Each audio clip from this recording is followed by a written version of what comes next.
Plus de 100 personnes ont été enlevées dans le nord-ouest du Nigeria lors de 2 attaques distinctes dans l'état de Kaduna, ont déclaré les autorités locales lundi.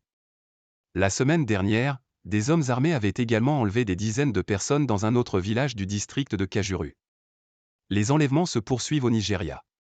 Plus de 100 personnes manquaient à l'appel dans le nord-ouest du pays après 2 attaques distinctes dans l'état de Kaduna, ont indiqué lundi 18 mars les autorités locales.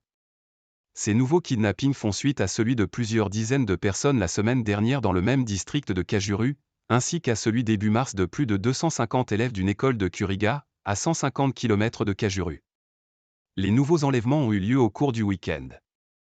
Dans la nuit de dimanche à lundi, des hommes armés ont enlevé 87 personnes dans la localité de Kajuru Station, selon le président du gouvernement local, Ibrahim Gajer. Ils sont allés chercher les gens chez eux sous la menace d'une arme, a-t-il déclaré à l'AFP.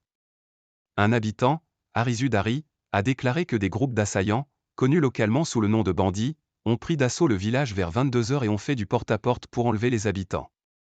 Une source de l'ONU et un ancien responsable local, tous deux parlant à l'AFP sous couvert d'anonymat, ont confirmé ce récit. Pratique courante des gangs criminels pour obtenir une rançon. Samedi, 16 personnes ont été enlevées à Dogonoma, à une dizaine de kilomètres de là, selon Arizu Dari, la source de l'ONU et l'ancien responsable local. La police de Kaduna et le commissaire à la sécurité de l'État n'ont pas répondu aux demandes répétées de confirmation. La semaine dernière, des hommes armés avaient enlevé des dizaines de personnes dans un autre village du district de Kajuru. Les gangs criminels procèdent souvent à des enlèvements massifs dans le nord-ouest du Nigeria, ciblant les écoles, les villages et les autoroutes où ils peuvent rapidement enlever un grand nombre de personnes en échange d'une rançon. Au début du mois de mars, plus de 100 femmes et enfants ont été enlevés dans un camp de déplacés dans l'état du Borno, nord-ouest, par de présumés djihadistes. Puis des hommes armés ont enlevé plus de 250 élèves dans une école du village de Kuriga, située à environ 150 km, ce qui constitue l'une des plus importantes attaques de ce type depuis des années. Quelques jours plus tard, au moins 15 élèves d'une école islamique dans l'état de Sokoto au nord-ouest du Nigeria ont été enlevés par des hommes armés, d'après des sources locales. Quelques 4 777 personnes enlevées depuis mai 2023. Cette vague d'enlèvements à grande échelle met à l'épreuve le gouvernement du président Bola Ahmed Tinubu, qui a promis de s'attaquer à l'insécurité.